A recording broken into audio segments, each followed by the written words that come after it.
안녕하십니까. 최경련의 정치본색 시작하겠습니다. 오늘 함께할 세 분 소개해드립니다. 서용주 맥정치사회 연구소장, 김성환 시사평론가, 그리고 김미나 시사평론가 나와 있습니다. 안녕하십니까. 네, 안녕하십니까. 뭐 어젯밤에 괜찮으셨어요, 다들? 밤새 안녕한 사람이 있었겠습니까? 네. 어제 몇 시까지 못 주무셨어요? 5시에 잠깐 새벽에? 네, 잤으니까 5시까지 못 잤죠. 예. 계속 상황을 네, 1시간 지켜보시고. 반 좀 자고 예. 또 아침 일정 해야 되니까 유튜브와 TV를 또 번갈아 보시면서 보기도 했고 뭐 근처에 가서 또 뭐 일도 했고. 예. 근데 제가 봐서는 이게 참 윤석열 정부라는 게 윤석열 씨라고 이제 부르죠. 그래야 될 것 같아요. 예. 천하람원도 예. 그러더라고요. 예. 미치광이라고. 미치광이 윤석열 씨가 이제 와서 천하람은 어제 난리더라고요. 제가 깜짝 놀랐어요. 뭐 미치광이 윤석열은 격분을 했어요. 근데 제가 봐서는 도움이 안 되는데 더 도움이 안 돼요. 그러니까 국민들한테 일도 도움이 된 게 없는데 어제 이 비상계엄을 보면서 이런 인간이 다 있나. 예. 이거는 대통령으로 자격을 본인 스스로 내려놨구나 생각이 드는데 이거 화를 넘어서면 뭐라고 해야 되죠? 그 참담함? 그렇죠. 네, 그런 느낌이 들었습니다. 근데 어제 진짜 피가 거꾸로 솟는 느낌이었어요. 계속 국회만 봤는데요. 예. 우리가 이 미치광이 대통령 한 명 때문에 온 국민이 이렇게 놀랐다는 생각이 들면서도 그걸 제어할 방법이 마땅히 없는 거예요. 예. 거리로 나가는 거 말고 우리가 기대할 수 있는 건 국회밖에 없었거든요. 예. 근데 국회에 군인들이 막 유리창 깨고 진입하는 모습을 보면서 국회에서 비상계엄령 해제 결의를 할 수 있을까 없을까, 그것밖에 들여다볼 수 있는 게 없는 거예요. 기대할 수 있는 게 그거밖에 없는 거예요. 그렇죠. 그 밤에 진짜 좀 나가고 싶었어요. 막 나가야 되겠다는 생각이 막 드는 거예요. 이 80년대 그렇게 학생운동이 많이 일어나기도 하고 매일 사실은 대학가가 전투가 벌어졌다고 할 정도로, 그러니까 그런 시대를 살았는데도 불구하고 비상계엄을 못 봤거든요. 근데 지금 비상계엄이 발동이 되는 걸 보면서 이게 도대체 어느 시대에 내가 살고 있는가, 이게 과연 맞는 건가부터 시작해서 너무너무 놀랐습니다. 정말. 근데 그때 정치 군인 전두환 등은 특정 지역에 비상계엄을 선포를 했거든요. 근데 이거는 지역도 없었어요. 여의도에 했죠. 예. 저는 여의도에 했다고 봅니다. 근데 이제 그 말 포고령에 우리 포고령을 다시 봐야 되는데 네네. 포고령에 제일 황당했던 부분은 지역이 없다. 네, 정확하게 그 부분 말씀드리면 예. 대통령이 계엄을 선포할 때 그 선포하는 내용에 그치. 계엄의 종류, 일시, 그다음에 해당 지역, 그다음에 계엄 사령관 누구다. 이게 요건으로 들어 있어야 됩니다. 법적 요건으로. 선포할 때. 맞아요. 선포할 때. 예. 그 다음에 포고령이라는 것은 계엄사가 내는 것이지 않습니까? 그렇죠. 그건 이제 대통령이 계엄을 선포할 때 계엄 사령관이 누구다가 정해지면은 계엄사에서 이제부터 계엄사는 무엇을 이제 한다. 이게 이제 포고령인 거예요. 그런데 대통령이 어제 갑자기 나와서 다말합시고 이제 얘기를 막 하는데 뭐 저는 처음에 AI 윤석열인 줄 알았는데 뭐 막 얘기를 하는데 그 내용을 보면은 야당에 대한 비난, 그리고 최근에 뭐 여러 가지 국회 상황에 대한 어떤 본인의 어떤 분노 표출 이런 것들을 쭉 하고 나서 뭐 피를 토하는 심정, 무슨 뭐 아이 돌보기 예산 뭐 이런 거 얘기하고. 거기에 근데 마약도 왜 나오죠? 마약이 뭐 대한민국이 뭐 마약 천국이 되고 있고 뭐 이런 얘기를 막 했지만 법적 요건이라고 지금 말씀드린 비상계엄이라는 요 부분 빼고는 그렇죠. 요건이 하나도 없습니다. 누가 계엄사령관인지, 그리고 이 어느 지역에다가 지금 이걸 발동하는 것인지. 예를 들면 80년에도 경비계엄을 이 제주 지역을 제외한 지역에 발동했다가 이것을 비상계엄으로 격상하면서 전국에 확대하면서 이제 그것에 반대하는 학생들에 대해서 진압을 하면서 무력 충돌이 돼가지고 이게 광주 민주화 운동으로 번진 거지 않습니까? 그렇습니다. 그러니까 그때도 그런 건데 이거는 그런 게 아무것도 없어요. 그리고 나서 그렇게 이게 선포를 한 건지 아닌지도 사실은 불분명한 상황을 대통령은 그러한 전제를 놓고 선포를 하고 계엄 사령관이 누군지를 이 포고령을 통해서 이 계엄사령부의 명의로 포고령이 나오면서 그러면서 확인을 하게 된 거예요. 그러니까 여기서부터가 시작부터가 아주 엉망진창인 거였다. 나중에 확인해 보니까 이따 말씀하시겠지만은 절차 자체가 다 이게 하나도 지켜진 게 없었다라는 거를 나중에 다 확인하게 됐어요. 절차도 그러는데 저는 이제 생각이 좀 다른 부분이 있어요. 예. 포고령의 1번에 보면 정치활동금지인데 국회 지방의회라고 특정을 했습니다. 그다음에 국회에 어제 헬기가 23차례가 떴고요. 예. 계엄군이 230명이 들어왔어요. 230명. 그렇죠. 이게 이제 이 국회 사무처에서 집계한 것인데 결국에 이게 그 지역이에요. 그러니까 윤석열 대통령이 얘기한 부분들은 그거라니까요. 반국가적인 정부 세력이 국가를 흔들고 있다. 민주당 그리고 여당까지 포함해서 이 국회라는 집단이 나라를 전복시키려고 하고 있다. 그 지역이라니까요. 아니 근데 거기에 대한 그거라니까요. 또 다른 타켓이 그거였어. 다른 이상한 건 자기 맘대로였던 것 같은 게 불법적이고 자기 맘대로였던 것 같은 게 김어준 씨 같은 경우 있잖아요. 김어준 씨 자택 앞에 군인들이 있었거든요. 그리고 충정로역 바로 앞 아닙니까? 그 뉴스공장 앞이. 근데 거기에도 이제 군인들이 있었어요. 네. 그러면 이제 여의도 지역에 한정돼 있다면 그럴 일은 없거든요. 그리고 네. 이제 이 사람들 그 박형광 씨를 비롯해서 뉴스토마토 그 다음에 김용진 기자를 비롯해서 봉지욱 기자 다 피신을 했었거든요. 저도 친척들이나 변호사 친구들한테 빨리 피신해야 된다라는 문자를 굉장히 많이 받았어요. 어제 상황 자체가 다 대형 로펌에 근무하는 친구들입니다. 그 안에 국민의힘 공천 받은 사람들도 굉장히 많아요. 근데 그 사람들조차도 완전히 미쳤다라고 이야기를 하면서 일단은 무슨 짓을 하는지 모르기 때문에 피신해야 된다. 그리고 실제로 위협을 받을 만한 상황이 있었잖아요. 군인들이 그 앞에 진을 치고 있었고 그래서 일부 언론인들은 피신을 했습니다. 피신을 하고 직접 물론 국회로 가버린 사람들도 있죠. 예.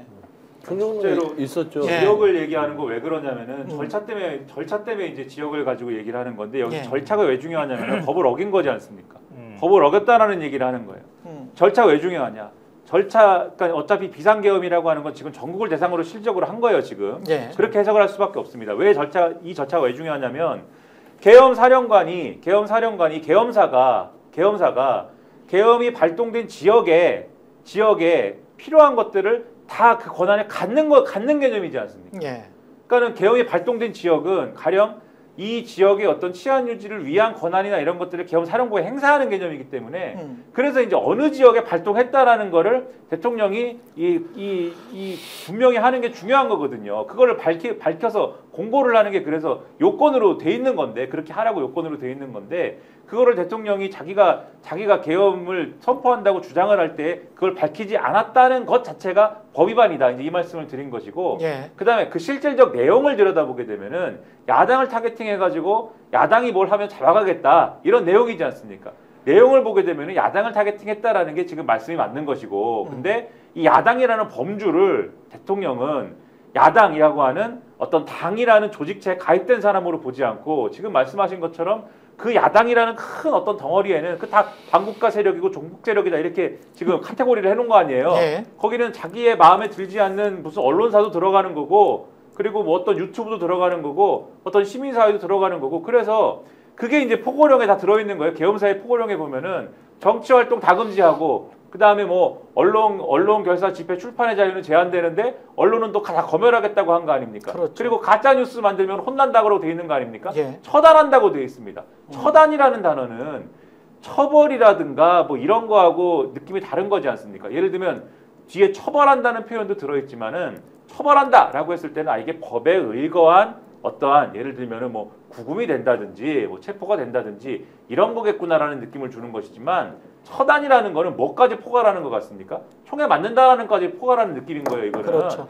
그래서 이렇게 봤을 때는 뭘 타겟팅하고 어떤 개념으로 갔다. 이거는 어떤 뭐 질서가 전복될 것 같고 지금 대한민국이 뭔가 혼란에 빠져서 그것을 내가 바로잡아야겠다라는 개념이 아니라 이거는 나에 반대하는 어떤 세력과 어떤 뭐 이 불순한 어떤 사람들을 그 제거하고 잡아놓고 뭔가 이제 억누르겠다라는 그런 의도를 굉장히 투명하게 드러냈다는 점에서 지금 소장님 말씀하신 것처럼 그 실질적인 타겟팅한 거는 여의도와 거기에 이 조력하는 세력이다 이렇게 규정한 게 또 맞다 이렇게 두 가지로 다 볼 수 있는 것이다. 김성환 우리가 평론가는 어떻게 평가하세요? 예. 계엄 상황이라고 하면 우리가 일반적으로 경찰이 치안 유지를 하잖아요. 근데 경찰이 치안 유지를 하기 어려운 상황이니까 군을 투입해서 질서 유지를 하는 개념이잖아요. 예. 근데 대한민국이 지금 경찰이 치안을 유지할 수 없는 상황이니까 이것부터 사실 말이 안 되는 거고요. 그러니까 전시사변이라고 하는 게 헌법 조항에도 들어가 있는 거고 그리고 계엄법도 그대로 그거 갖다가 쓴 거란 말이에요. 말씀하셨던 것처럼 계엄 상황이라고 하면 대통령이 왜 계엄을 선포해야 하는지를 구체적으로 설명해야 되는데 그것도 계엄법 안에 있는 아까 구체적인 계엄을 발동하는 시기부터 시작해가지고 그리고 계엄 지역, 뭐 계엄의 내용까지 전부 다 공고를 하도록 해놨잖아요. 국무회의를 거치도록 돼 있단 말이에요. 국무회의도 지금 거치지 않은 것 같아요. 그런 상태에서 그냥 계엄을 그냥 발동한 거예요, 대통령이. 나는 계엄권을 발동권을 갖고 있으니까 나는 헌법상 부여받은 권한을 행사한 거야. 이런 식의 인식을 하고 있다는 거예요. 예. 이게 정신병이죠, 이게. 만약에 이걸 김은명 국방부 장관이 계엄을 건의를 해가지고 대통령이 그걸 받아들였다고 하면 최소한 국방부 장관은 뭐 지금은 이제 이름을 바꿨지만 방첩사로 바꿨나요? 기무사 같은 데가 기본적으로 계엄 문건을 만들든 계엄에 대한 계획이 있어야 될 거 아니에요. 근데 계엄에 대한 계획조차 지금 없는 것으로 보여. 그냥 건의하니까 덜커덕 그냥 하는 거예요. 이게 도대체 이해가 돼요? 이해가 되지 않는 상황인 거예요. 그러니까 이 사람은 단단히 세상을 인식하는 방식 자체가 이제는 뭐라 그럴까요? 그러니까 자기가 지존이라는 사고방식 갖고 있는 거 아닌가? 그냥 왕이라는 생각이 있나 봐. 내가 볼 때는. 군사는 이름을 아마 지난 정권에서 안보지원사령부 안보지원사로 바꿨나. 그러니까 최소한 그런 데서 어떻게 계엄을 발동하고 어떻게 군을 움직이고 그랬을 때 어떤 절차를 지켜야 되는지를 검토를 하고 난 다음에 대통령한테 보고를 해야 되는데 국방부 장관이라는 인간도 그게 계획이 없었던 것 같고 대통령이라는 사람도 그걸 계획하에 움직일 생각도 없었던 것 같고 그럼 즉흥적인 결정이었다고밖에 근데 방금 전에 인터뷰 나온 거 보면 국방부 장관 김영현 씨 같은 경우는 중과 부적이었다라는 말을 했어요. 이게 이제 그리고 난 다음에 계엄 해제가 되고 군대를 철수시키고 난 다음에 중과 부족이었다. 중과 부족이었다라는 거는 적을 상대를 할 때 우리가 수적으로 모자라서 대항하지 못했다라는 뜻입니다. 그러면 여기서 적은 국회고 국민이고 계엄 해제를 한 주체들입니다. 이 인간이 국방부 장관이에요 지금. 그러니까 이 반란 세력이 누구냐가 여기서 나오는 거예요. 예. 중과부적이라는 표현을 쓰는 것 자체가 지금 상황 인식을 그렇지. 어떻게 하고 있다라는 것을 드러내는 것인데 예. 그 국방부 장관이 중과부적이다라고 할 때의 그게 뭘 가리키는 거냐? 저는 어제 상당한 불안감을 가진 게 뭐냐면 이게 왜 윤석열 대통령이 사실 아까 뭐 안보지원사도 말씀하셨습니다마는 국방부에 아마 계엄과라고 또 있을 겁니다. 이 계엄과 관련된 합참에 있어요. 합참에 계엄과가 있을 거예요. 이런 것들을 다 절차를 검토하고 이것을 만드는 그리고 심지어는 이 절차를 만들어서 검토하는 과정에 나름대로 도상훈련도 하는 그러한 부서가 있어요. 따로 이거 한단 말이에요. 그런데 그런 곳에 조력도 받지 않고 그냥 막 한 것 같은 지금 어떤 그런 모양새란 말입니다. 그럼 왜 그렇게 했느냐? 민주당이나 또 일부 언론이나 이런 데서 사실은 한 두세 달 전부터 계속 이 비상계엄 준비하는 거 아니냐라는 의혹을 계속 제기를 했기 때문에 이거 새 나가면 안 된다.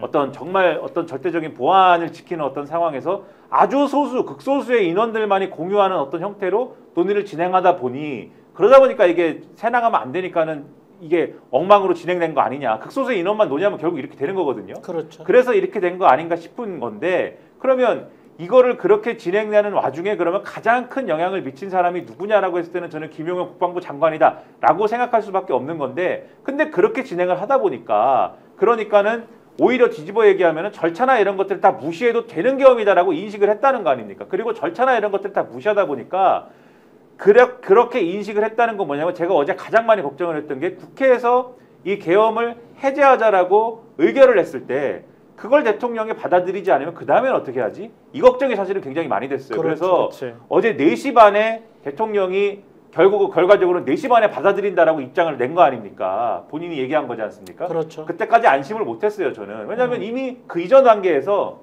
절차나 이런 것들 다 무시하기로 이미 했기 때문에 절차를 무시하기로 했는데 국회가 이거를 의결했다고 해서 그럼 국회가 의결했으니까 절차적인 그러한 전제 조건이 충족이 됐으니까 나 그럼 계엄을 해제하겠습니다. 라고 할 리가 있겠습니까? 어차피 불법이었는데. 그렇죠. 이거를 안 할 수도 있다. 이렇게 실제 생각을 했습니다. 그런데 그렇죠. 왜 했느냐? 제가 볼 때 윤석열 대통령은 군이 뜻대로 움직이지 않는다라는 걸 확인을 했을 거라고 저는 생각을 합니다. 그렇죠. 군이 뜻대로 움직이지 않는다라고 하면은 수족이 움직이지 않는데 계엄 상황을 계속 유지를 할 수가 있겠습니까? 불가능한 거예요. 저는 김용현 국방부 장관이 마찬가지 판단을 했을 수가 있다. 그래서 중과부적인 거예요. 우리 편이 모자란 겁니다. 그래서 이런 얘기를 하고 있는 건데 결국 그러면 그 계엄군은 뭘 위해서 준비된 사람들이었다? 지금 진행자 얘기한 대로 결국은 국민을 상대를 하는 사람, 국민을 적으로 생각하는 사람들이고 왜냐하면 법과 절차를 다 위반했다라는 거는 국민이 만든 법치의 질서를 무시한 거지 않습니까? 국민을 상대하는 자들이었던 것이고 국민을 적대하는 자들이었다라는 것을 적나라하게 드러낸 것이기 때문에 결과적으로 중과부적이었다라는 것은 제가 볼 때는 군이 마음대로 움직이지 않았던 것이고 국민을 상대하려고 하는 그 의도에 군이 100% 호응하지는 않았다라는 것을 고백한 거다. 저는 그렇게 생각이 근데 됩니다. 이거는 그러니까 우리가 친위 쿠데타라는 걸 의심했잖아요. 예. 처음에. 예. 국회는 계엄을 해제할 권한을 갖고 있는 기관인데 국회에 군인이 들어가면 이건 완전한 군사 반란이잖아요. 그러니까 군사 반란인데 대통령이 자기가 집권하고 있기 때문에 군사 반란이라고 하면 친위 쿠데타를 했다는 얘기밖에 안 되는 거거든요. 만약에 어제 우리가 다 목도했던 것처럼 그런 상황이었던 거예요. 그러니까 그러면 불법 계엄령을 발동하는 과정도 불법이었고 위헌이었고 그렇죠. 예. 그걸 실행하는 과정에서도 그것도 불법이고 위헌이었고 그렇습니다. 그리고 국회에 가가지고 군을 투입한 것도 마찬가지였는데 근데 국방부 장관 계엄령을 발동을 건의했다고 하는 국방부 장관이라는 자가 그 국방부 관계자들한테 아까 중과부적 말씀하셨지만 중과부적이었다. 수고했다. 소집 수고했다. 소집 해제하면서 이 말을 했다는 거예요. 당장 지금 수사권 갖고 있는 건 검찰밖에 없지 않나요? 김용현을 검찰이 체포를 해야 돼요. 바로 체포해야 되는 예, 거예요. 김용현을 이건 지금. 체포를 해야 됩니다. 김용현 바로 체포하고 예. 윤석열은 탄핵소추 바로 올려가지고 판단을 그러니까 이건 헌법재판소의 판단을 구하도록 헌법 질서가 이렇게 돼 있기 때문에 네. 그렇게 하는 거 외에 현실적으로 지금 없다. 제가 김용현 씨를 체포를 해야 된다라는 주장에 대하여서 근거를 조금 보태자면은 예.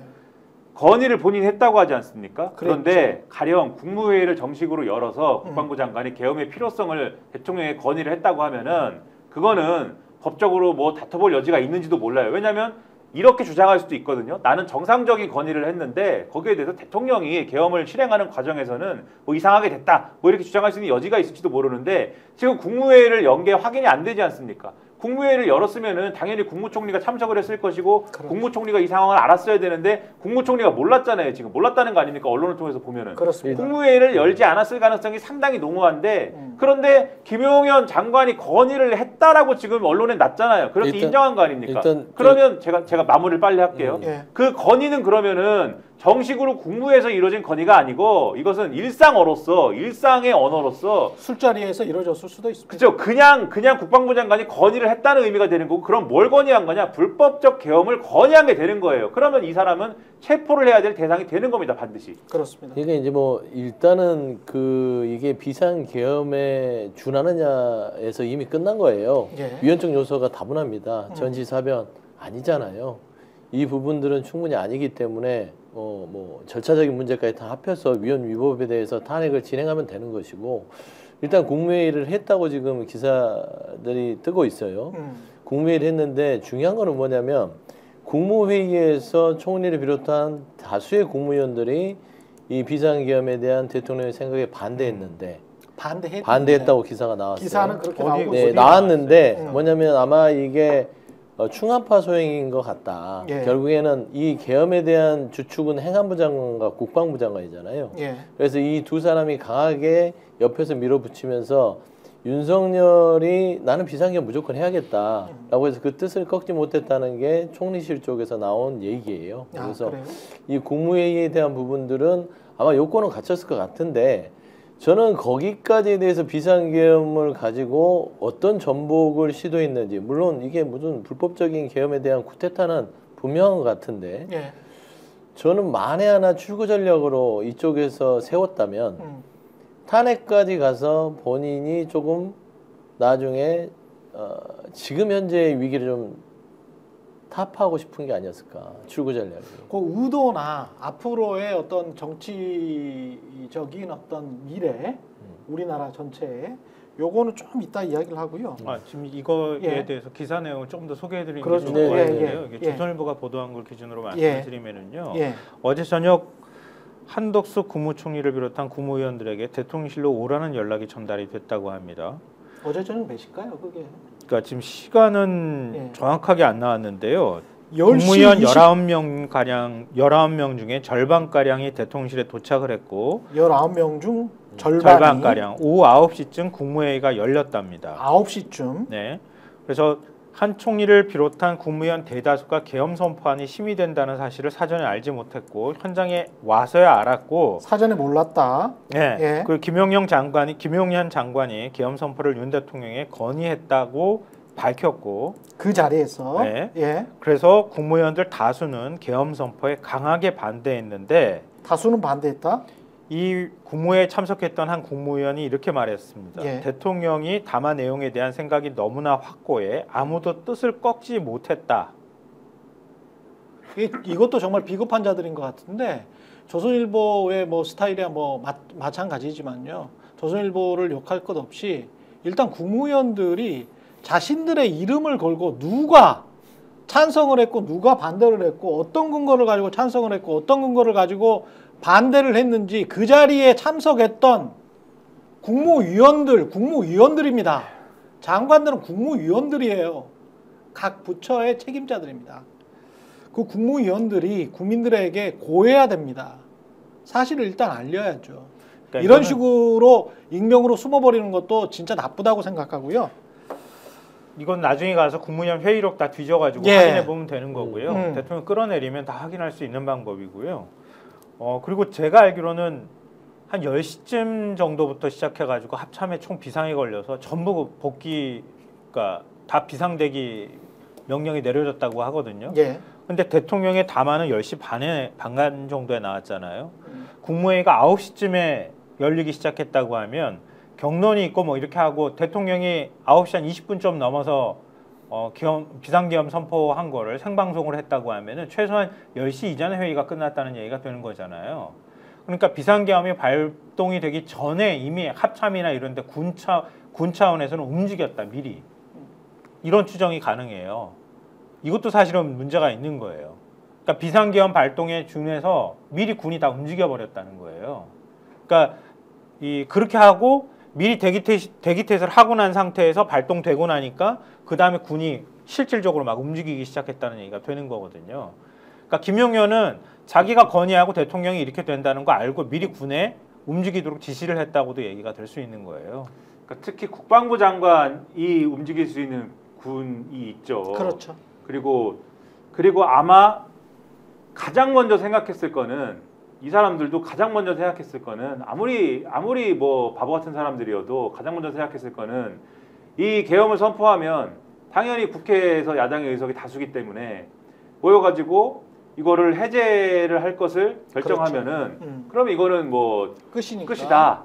그러면 당연히 이거 막을 것부터 생각하지 않았겠습니까? 그렇죠. 이거 어떻게 막느냐? 일단 포고령에 넣고 정치 예. 활동은 금지다. 포고령에 바로 넣고 그 다음에 당연히 국회로 갈 텐데 국회를 병력으로 막고 그 다음에 막아도 들어가면은 끌어내고 왜냐면은 지금 정치 활동 금지시켰는데 왜 하느냐? 그렇죠. 끌어내고 이걸 하려면은 병력이 안으로 들어가야 되잖아요. 예. 그래서 국회 사무처가 오늘 밝힌 것처럼 280명의 병력은 이미 사전에 준비가 돼야 되는 거죠. 무조건 이걸 실행을 하려면. 예. 그리고 280명은 지금 말씀하신 대로 김용현 장관이 자기가 직할로 준비시킬 수 있는 병력으로 움직여야 되는 거죠. 그래서 다른 부대 다 몰랐어도 이 사람들은 알아서 움직여야 돼요. 대기가 돼 있어야 됩니다. 그리고 실제로 그랬던 것 같고 예. 그래서 지금 국회로 왔던 이제 이 부대가 뭐냐에 따라서 조금씩 달라질 수는 있지만 뭐 일공수 여단이다 뭐 등등의 이제 지금 확인이 있는 거 아닙니까? 그 따라가 보면 그게 어떻게 지휘권이 어떻게 되는 것이다를 따라가 보면은 결국 지금 말씀하신 논리에 따라서 김영현 장관의 어떤 책임이나 이런 걸 충분히 규명할 수가 있다라는 거죠. 어제 그 국회에 들어가 있던 병력들이 무장을 어떻게 했는지를 제가 계속 화면을 통해서 봤거든요. 예. 어떤 군인들은 탄창을 결합한 상태였고 어떤 군인들은 탄창을 결합하지 않은 상태였더라고요. 근데 기본적으로 물리력이 수반되는 거잖아요. 그렇죠. 실탄을 소지했을 가능성이 매우 높거든요. 그럼요. 그러니까 근데 탄창을 끼지 않았던 거예요. 이 얘기는 탄창을 낀 애들 군인도 있고 끼지 않은 군인도 있다고 하면은 이게 서로 간의 명령이 달랐다고도 할 수 있거든요. 그러니까 아까 말씀하셨던 것처럼 제가 볼 땐 친위 구테타에 가까워요. 그러니까 그랬다면 그러니까 국회에 가가지고 어떤 절차, 그러니까 법적으로 어떤 절차가 있을지 뻔히 알고 포고문에도 그게 국회 정치활동 금지를 했다고 하면 그러면 가가지고 최대한 빨리 물리력으로 국회 의결을 막는 게 제일 빨리 해야 될 일이었거든요. 그리고 이제 우리가 다 아는 것처럼 예전에 봤던 것처럼 방송사, 언론사, 신문사 다 통제해버리고 그러고 난 다음에 국가 주요 기관 접수하고 이런 거란 말이에요. 근데 국회 들어간 병력이 멈칫멈칫하면서 물리력으로 그걸 막고 그럼 230명, 280명 이렇게 얘기 나오는데 그 정도 인원 가지고 총을 쏘거나 이렇게 할 경우에 국회 안에 아무리 보좌관이 막는다고 그건 못 뚫고 들어가겠습니까? 순식간에 뚫고 들어가야지. 네, 어제 이제 조금 경악스러웠던 게 그 1공수 707 이렇게 김병주 의원은 얘기하더라고요. 네, 그분 이제 707인 거 맞더라고 보니까. 장군 출신이니까 대략적으로 거의 맞는 얘기 같고 그분들이 이제 국회 뒤편 운동장에 헬기 착륙을 하고 들어왔어요. 네. 근데 저는 이게 타켓을 정한 체포자였구나 생각이 드는 게 일단은 밀고 들어갔을 때 앞에서 실랑이가 있었고 유리창을 깨고 들어가서 이 딱 군인들이 들어가자마자 뛰기 시작합니다. 그러니까 딱 타켓 지점을 아는 거죠. 그러니까 보통 뛰지 않아요. 그런데 들어가자마자 막 뛰어서 각 당에 있는 당의 어떤 어딘가를 찾는 듯한 모습. 이거는 뭐냐면 민주당이 지금 이 CCTV를 분석하면서 이 김용현이라는 장관이 그 밑에 사람들에게 국회에 들어가서 누구를 체포하라고 시키지 않느냐 이건 조사를 해야 될 것 같아요. 예. 제 생각에는 이재명 대표나 국회의장이 우원식 국회의장 지휘봉을 뺏어야 될 거 아니에요. 그렇죠. 그다음에 야당 대표를 일단 확보해서 무력화시키고 뭐 많게는 한동훈 대표까지 해서 여야 국회의장까지 딱 잡아놓으면 일단은 중과부적이라고 할 수 없는 상황이 될 수 있거든요. 근데 일단은 이 본회의장에 들어가서 잘 막아서 통과가 됐는데 어제 뛰는 거 보고 아 이거는 체포조로 투입된 거다.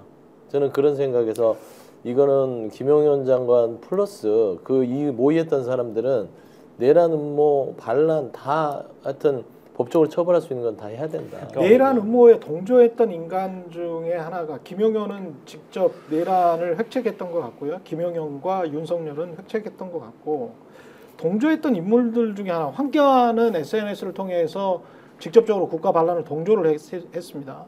추경호가 국민의힘 원내대표죠.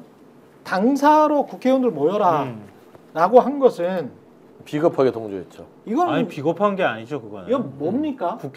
국회의원이 해야 할 일을 방기한 거예요.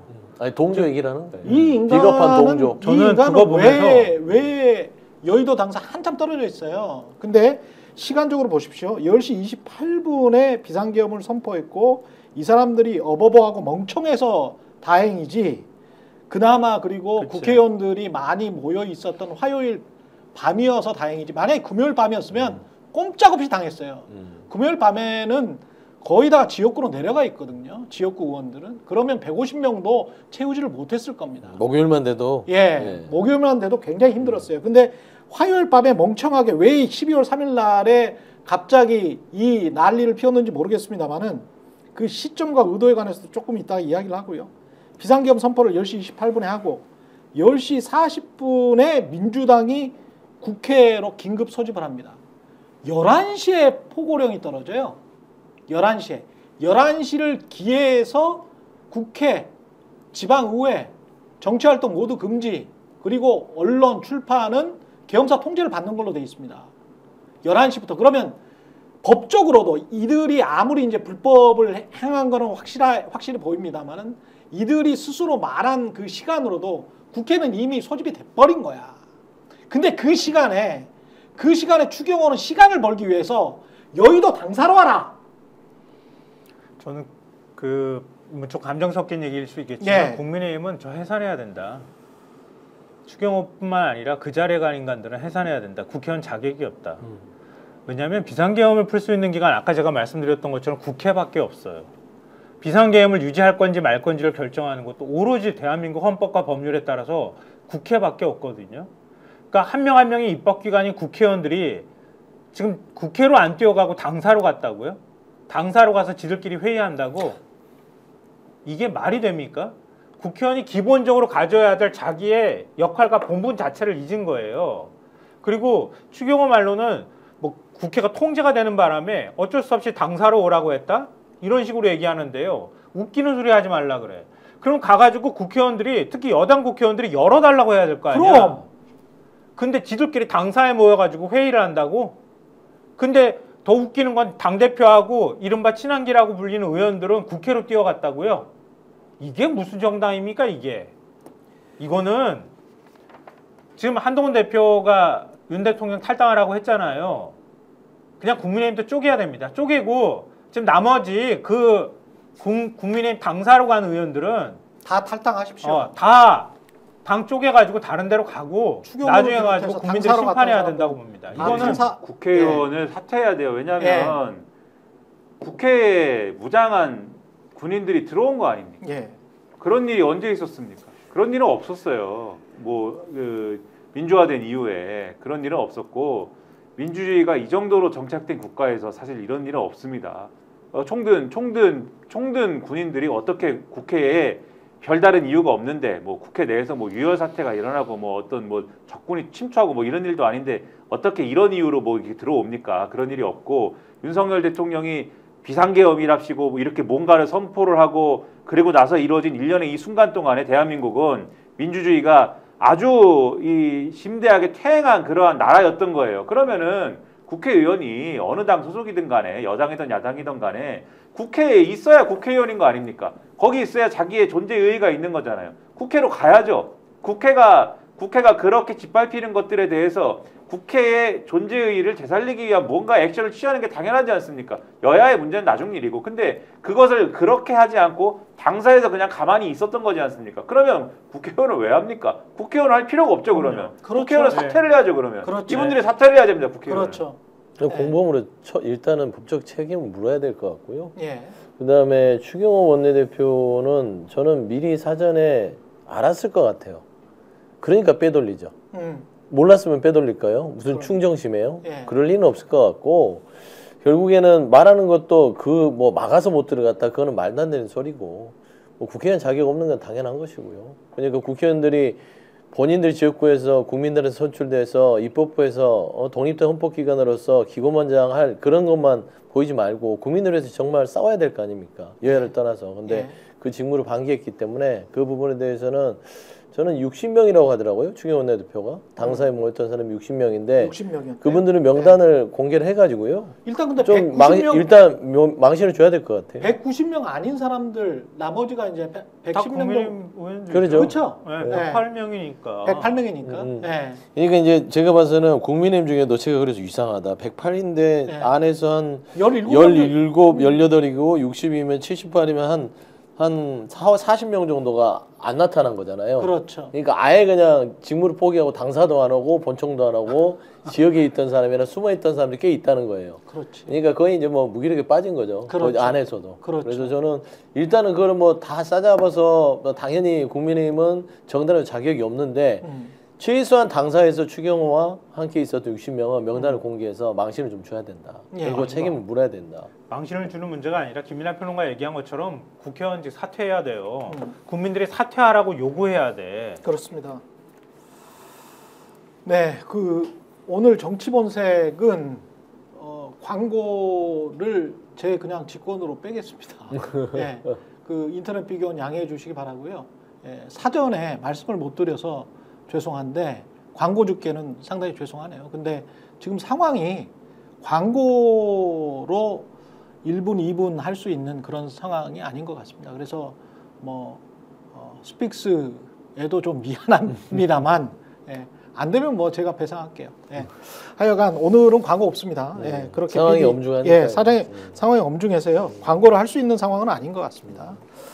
그리고 이게 지금 의도에 관해서 이야기를 해봐야 될 것 같은데 사적인 의도가 분명히 농후하단 말이죠. 사적인 의도가 굉장히 농후해요. 본인은 뭐 반국가 세력 무슨 마약 말도 안 되는 무슨 이야기를 하면서 아무 말이나 했어요. 아무 말이나 했는데 이 사적인 의도에 관해서는 이게 왜 이렇게 이날 이 시기에 할 수밖에 없는 뭐 사람들 분석하지 않습니까? 상설 특검이다 아니면 특검이 될 것 같다 한동훈 쪽에서 무슨 사인이 갔다 어떻게 보세요? 혹시 어디 가서 예. 윤 대통령 목소리 그 까는 거를 예. 그 같이 취재해가지고 폭로하실 생각이 있으셨어요? 제가요? 네. 혹시 뭐 그렇게 해가지고 서울의 소리에서 공개하려고 하거나 그런 의도가 있으셨어요? 아니 어제 제가 서울의 소리 방송을 하면서 그러니까 김건희 씨의 오촌 이모와 고모의 대화를 방송을 하면서 모두에 그런 말씀을 드렸어요. 이상하다 12월 3일. 왜냐?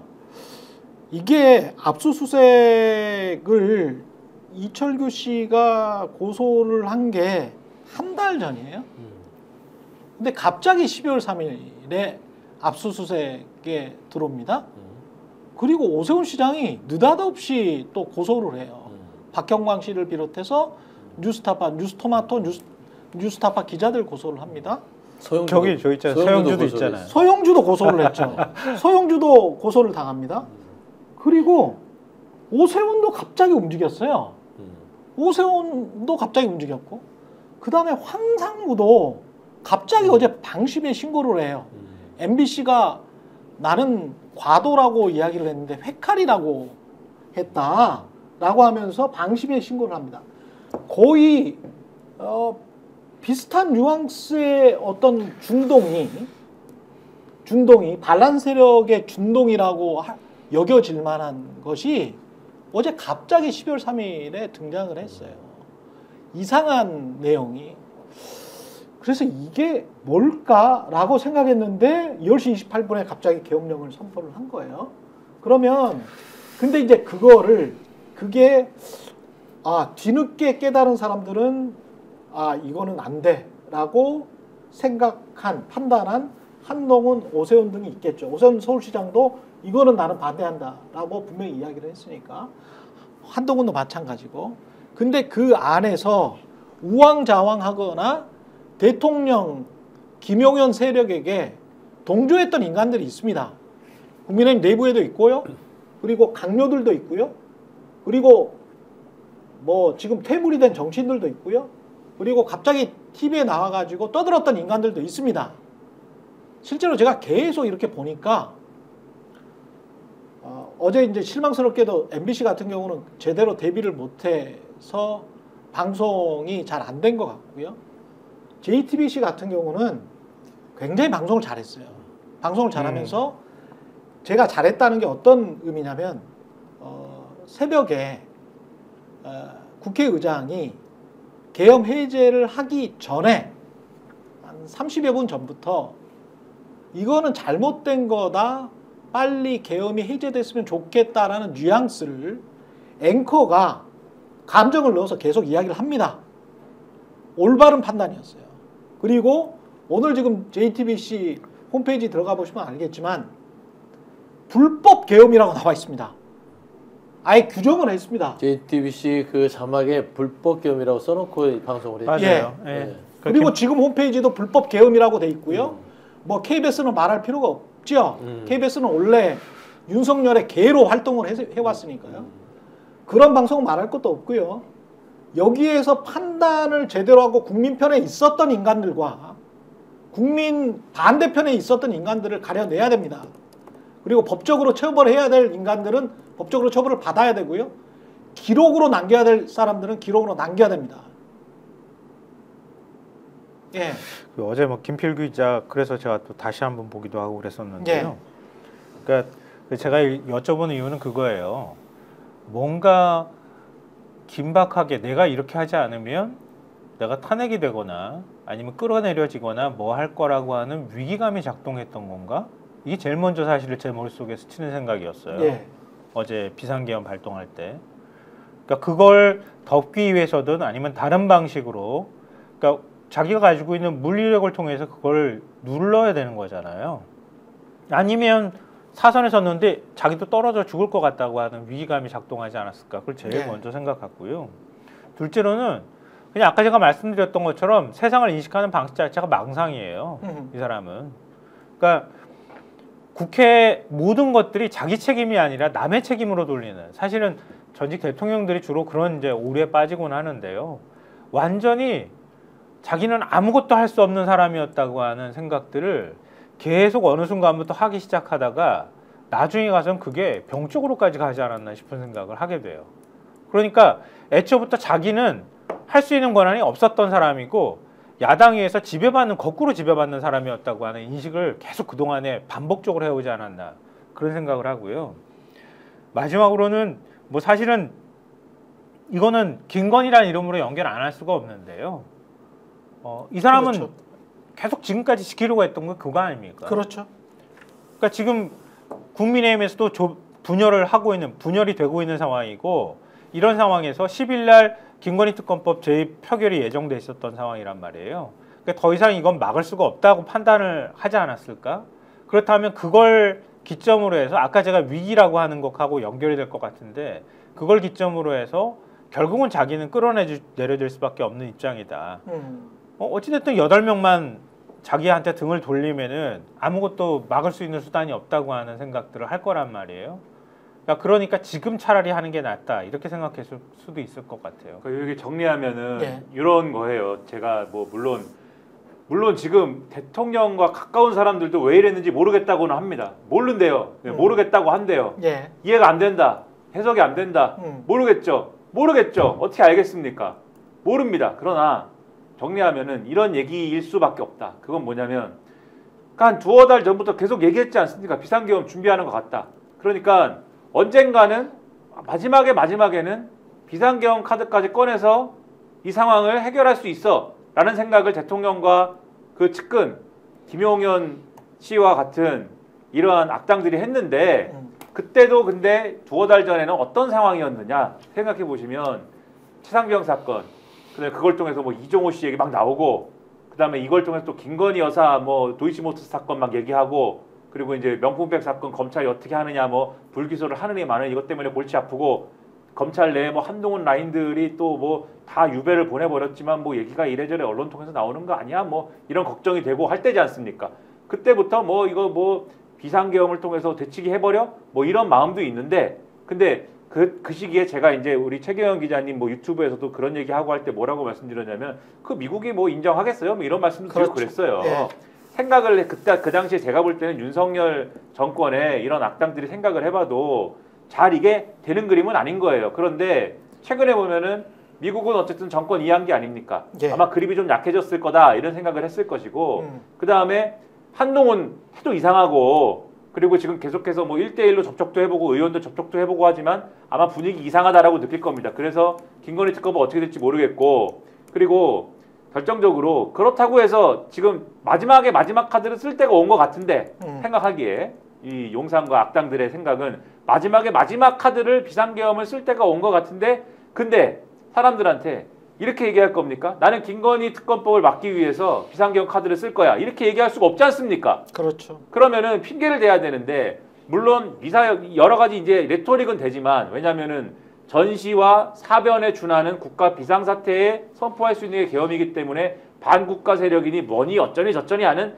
레토릭은 갖다 대지만, 무언가 트리거라는 건 있어야 되지 않습니까? 근데 그 트리거를 댈 수 있는 게 딱 알맞게도 뭐냐? 민주당이 검사를 탄핵하고 감사원장을 탄핵한다잖아요. 그 디데이였지 않습니까? 그렇죠. 오늘이. 네. 디데이였지 않아요. 그러니까 그 전날에 얘기하기가 좋다고 생각한 것 같아요.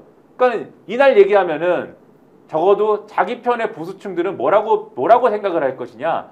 김건희 지키기 비상계엄이 아니고, 검사를 탄핵하고 감사원장을 탄핵하고 예산안 처리를 안 하는 야당에 대해서 대통령이 너무 화가 나서 오버를 했나 봐, 이렇게 생각할 수 있는 여지가 생기는 거여서 그래서 어제였지 않았을까? 이게 저의 최종적인 추론입니다. 물론 말도 안 되고 오판이고 완전한 망상이고 이거는 국가에 대한 반역인데, 이런 생각 끝에 시점을 그렇게 정한 거 아닐까라고 추정을 했습니다. 논리적으로 그럴 가능성도 있고 또는 저는 이제 이 정권 윤석열 정부의 태도 그 뒤에는 분명히 뭐 다른 어떤 전화 문자 어떤 메시지가 누군가를 통해서 갔을 가능성이 굉장히 높기 때문에 뭐 이종호가 갑자기 반부패부로 자기가 갈 것 같으니까 뭐 김건희 쪽에다가 전화나 문자를 넣는달지 뭐 이런 거를 우리가 봤잖아요. 2020년도에 이미 봤지 않습니까? 그게 확인이 됐기 때문에 저는 명태균 측이든 또는 한동훈 측이든 또는 뭐 창원지검이든 어디서든 간에 결정적으로 김건희 씨를 자극하는 어떤 문자, 공포, 패닉에 빠질 만한 그래서 공포와 패닉에 빠져서 정말 멍청한 짓을 하거든요. 대부분의 사람들은 공포와 패닉에 빠지면 멍청한 짓을 합니다. 그러니까 12월 3일은 잘 계획된 계엄령 선포가 아니었고 공포와 패닉에 빠진 원래부터 멍청한 인간이긴 하지만 그 행동 자체도 준비도 제대로 안 된 멍청한 짓을 한 거거든요. 잘 계획되지도 않은. 근데 그 잘 계획되지도 않은 멍청한 짓을 할 때 그 트리거가 상당히 우발적인 트리거가 있었을 가능성이 높다. 이 사람이 해왔던 행동의 패턴을 보면 그리고 그것의 촉발점은 역시 김성환 평론가가 말씀하셨던 것처럼 김건희 연관이었을 가능성이 높다. 그리고 이 사적 의도를 법적으로 밝혀내는 것도 굉장히 중요하다. 왜냐하면 사적 의도 때문에 국가 반란을 했다면 이 사람은 반란의 수괴지 않습니까? 내란범이에요. 제대로 재판을 받아서 이런 사람은 절대 사면을 하면 안 됩니다.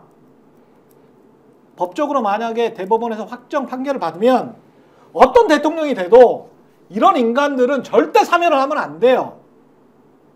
똑같은 일을 반복합니다. 또 다른 인간들이 추경화 같은 쥐새끼 같은 인간들이 똑같은 짓을 반복을 합니다. 제가 얘기한 것도 예. 사적인 의도라는 거예요, 결론적으로. 왜냐하면 핑계를 대기 위해서 시점을 그렇게 잡았다라는 말씀을 드린 거고 만약에 그렇다고 하면 이것도 이제 가설이죠. 궁극적인 목적은 뭡니까? 뭐라고 말씀드린 겁니까?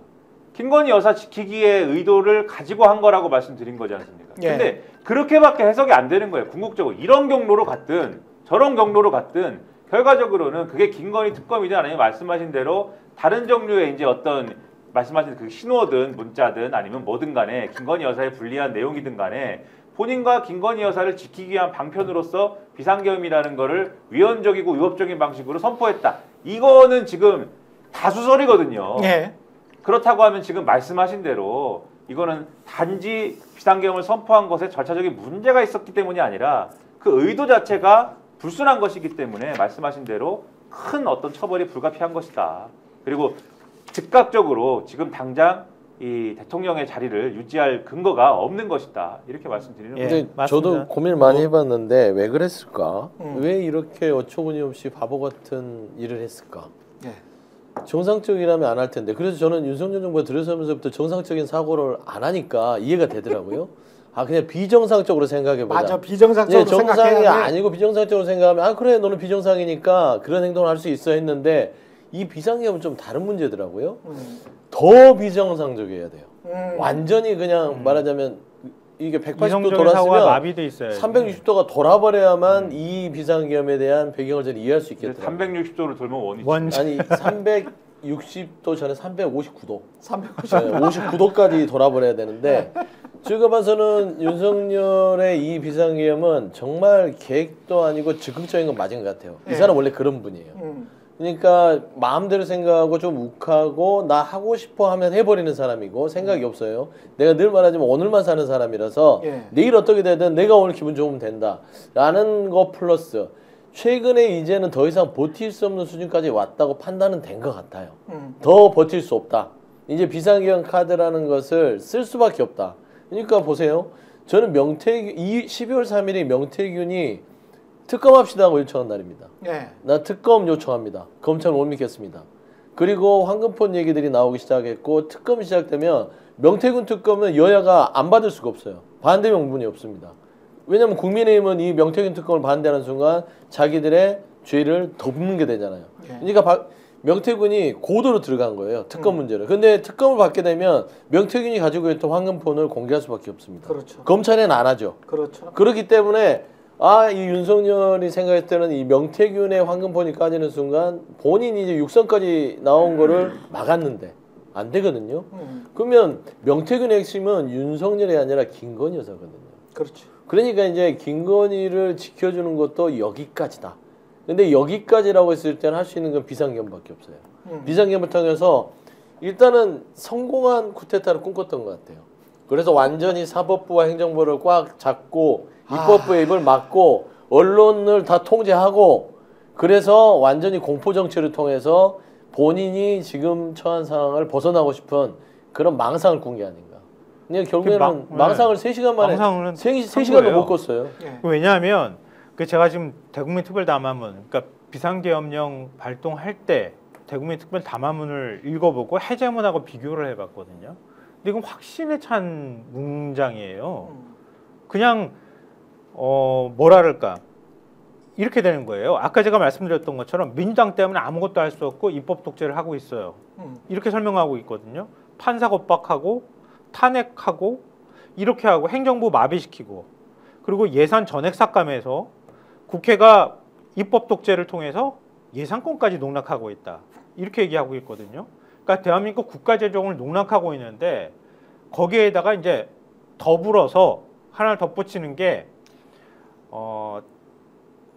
탄핵과 특검, 야당 대표의 방탄으로 국정이 마비 상태에 있다. 국회는 범죄자 집단의 소굴이 되었고 입법 독재를 통해 국가의 사법 행정 시스템을 마비시키고 자유민주주의 체제 전복을 기도하고 있다. 이렇게 해서 한 단락이 끝나요. 그다음에 탄핵을 한 맺힌 듯이 얘기를 막 합니다. 탄핵을 이렇게까지 하는 나라가 없대요. 그리고 친애하는 국민 여러분 이러고 난 다음에 공산 세력의 위협으로부터 대한민국을 지키겠습니다. 이렇게 얘기한 건데 그건 뒤쪽은 그냥 레토릭이라고 치고 이렇게 하는데 뒤에 새벽 4시 27분에 계엄령을 해제한다고 밝히잖아요. 거기에 이런 문장이 들어가 있어요. 저는 어젯밤 11시를 기해 국가의 본질적 기능을 마비시키고 자유민주주의 헌정 질서를 붕괴시키려는 반국가 세력에 맞서 결연한 구국의 의지로 비상계엄을 선포하였습니다. 그러나 조금 전 국회에 계엄 해제 요구가 있어 계엄 사무에 투입된 군을 철수시켰습니다. 이렇게 얘기를 하는데요. 그러니까 대한민국 아까 제가 말씀드렸던 것처럼 대한민국은 이제 모든 게 사법 행정까지 다 마비된 상태고 그걸 국회가 좌지우지하고 있다. 그러니까 대한민국을 구하기 위해서 구국의 결단을 한 것이었다. 이렇게 확신에 차서 얘기를 하는 거란 말이에요. 이 얘기는 그냥 물론 이제 뭐 비상계엄까지 선포할 정도면은 자기 나름대로는 절박함이 있기는 했겠지만 이거는 그냥 어디서 그냥 필요에 의해서 졌다기보다는 자기 스스로가 분명한 확고한 뭔가를 갖고 있지 않으면 이런 식으로 표현하지 않는다는 거예요. 그리고 비상계엄령 해제라고 하는 것도 결국은 내가 어젯밤에 구국의 결단을 했는데 어쩔 수 없이 풀 수밖에 없었다고 지금 설명하고 있단 말이에요. 그렇죠. 이 사람은. 그러니까 우리가 얘기하는 것처럼 친위 쿠데타가 맞아요. 친위 쿠데타가 맞고 국회까지도 사실 다 마비시키려고 했던 거고 그래서 자기가 대한민국을 이런 방식으로라도 바로잡아야 되겠다고 생각했던 거예요. 근데 아까 김이나 평론가도 얘기했던 것처럼 군이 말을 안 들은 거야. 경찰도 말을 안 들은 거고. 그렇죠. 일사불란하게 움직이질 못했어. 그리고 되게 어설펐어. 그렇죠. 언론과 유튜브나 모든 데다 라이브로 생중계가 되고 있잖아요. 근데 그걸 신속하게 마무리할 수 있는 방법도 없어. 그렇죠. 옛날에 80년대하고 다르잖아. 완전히 다르죠. 그때는 신문사만 콱 틀어막고 방송사 몇 군데만 딱 잡으면은 그냥 끝나는 게임이었거든요. 근데 지금은 그게 불가능한 거잖아. 그렇습니다. 이미 국회도 국회 자체 의결이 될 만큼의 상황이 다 벌어지고 났기 때문에 할래야 할 수도 없어. 군을 움직이려고 해도 제가 볼 때 군에서도 안 움직였고 아까 국무회의 때 국무위원들도 다 반대했잖아요. 근데 웃기는 게 계엄령 해제를 위해서 국무회의 소집했는데 새벽 4시 27분 윤석열이 발표할 때까지 국무회의가 안 열렸어. 그러면 아까 밤 9시에 열어가지고 그렇죠. 대통령하고 한 10시 정도 사이에 계엄령 대통령이 우겨가지고 했다는 거 아니에요? 그렇죠. 그러면 국무위원들이 가서 잠을 잘 수가 있었겠어? 그러면 다 통제해가지고 서울 안에서 1시간이면 다시 소집할 수 있는데 국회가 1시쯤이었나요? 그때 해제 결의를 했는데 그 사이에 4시간이 넘도록 국무회의를 못 열었다는 얘기가 되는 거야. 그러니까 그래서 국무회의를 이 계엄 선포하기 전에 했다는 거에 대한 의문이 계속 남는 건데 이상해. 국무위원들이 대기를 하고 있어야지. 네. 어디서 자고 있길래 윤석열 대통령이 직접 나와가지고 설명을 그걸 하게 만듭니까? 그러니까 그걸 설명을 하고 있는 게 웃긴 거예요. 지금 윤석열 대통령이 아주 굴욕적인 장면이 뭐냐면 본인 입장에서 굉장히 굴욕적인 게 뭐냐면 국회가 결정을 했기 때문에 내가 그걸 수용을 해야겠는데 국무회의를 지금 열려고 보니까 사람들이 아직 안 왔어요를 그거를 전 국민이 보라고 지금 언론에 생중계를 한 거지 않습니까? 그게 뭡니까? 근데 저는 이게 보여주는 바가 있다고 생각해요. 뭐냐면 뭘 보여주는 거냐면 자기가 망상에 빠져 있었던 거지 않습니까? 예. 그러니까 아까 이제 우리가 즉흥 결정서를 이제 말씀하셨는데 즉흥 결정설로 보면은 아마 이런 시나리오를 상정할 수가 있어요. 인생 너무 험하고 세상이 내 맘대로 안 되는데 용현아 어떻게 해야 좋겠니? 이렇게 했는데 술을 먹다가 거의 선배니까 형. 그런 게 어디 있습니까? 네. 김영현이 학도 그게 단장이었어. 맞는데 3학년 때. 그게 맞는데 중앙고 3학년. 그게 맞는데 윤석열 대통령이 그런다고 누구한테 뭐 네.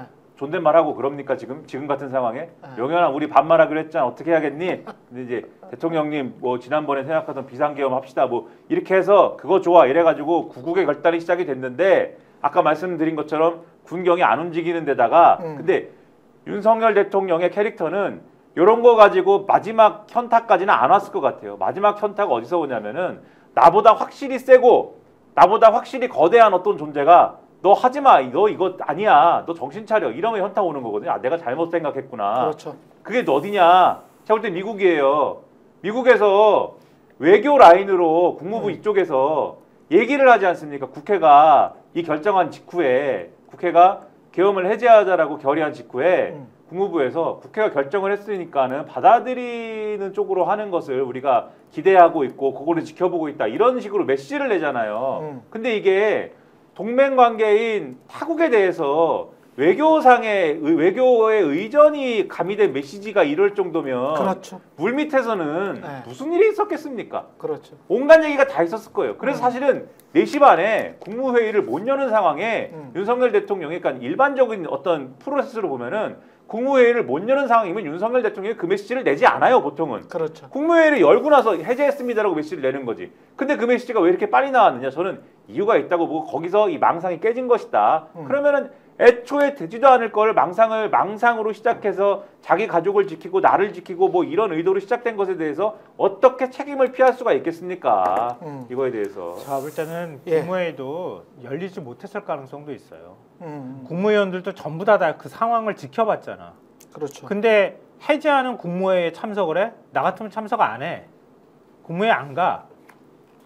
그렇잖아요. 그렇죠. 오늘 실장 수석 뭐 일괄 사퇴한 거는 뭐 윤석열이 결단을 한 게 아니라 그냥 그만둔 거예요. 그렇습니다. 항명이에요. 예. 그럼 당신 마음대로 해라. 내가 우리 말 안 듣고 이거죠. 예. 여기까지 하겠습니다. 지금 현재 환율은 다행히도 조금 진정이 돼 가고 있습니다. 1,414원 어젯밤에 1,430원 넘게 올랐어요. 50원까지 50원. 예. 예. 50원까지 간 걸로 저.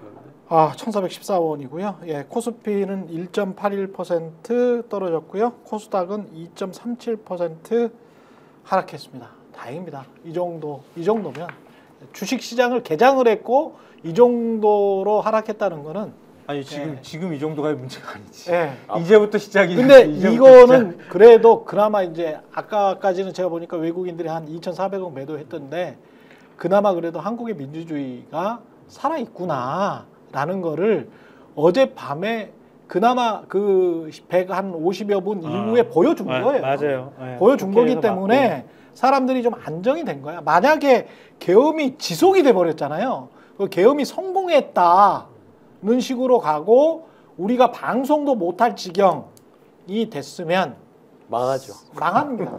경제 망해요. 망합니다. 끝입니다. 네. 그리고 이제 국가를 경영하는 게임 중에 트로피코라는 게임이 있습니다. 제가 이제 예. 약간 가벼운 얘기로 하면은 예. 그 트로피코라는 게임이 독재자가 돼가지고 나라를 경영하는 건데 쓸 수 있는 카드 중에 계엄령이 있어요. 예. 계엄령이라는 카드를 쓰면은요 경제가 무너지기 때문에 네, 그걸 그렇지. 계속해서 쓸 수가 없습니다. 빨리 중단을 해야 됩니다. 그렇죠. 위기상에. 예. 게임에서도 그렇습니다. 게임에서도 하다못해 예. 게임에서도. 예, 윤석열 씨를 빨리 처분할 수 있는 방법을 앞으로는 찾아보겠습니다. 예, 여기까지 하겠습니다. 네. 고맙습니다. 네, 감사합니다. 스픽스는 말하는 언론입니다. 대세는 유튜브, 그중에서 스픽스. 좋아요, 댓글, 구독, 알림 설정. 여러분이 저희를 사랑해 주시고 우리가 여러분을 사랑하는 4가지 방법입니다.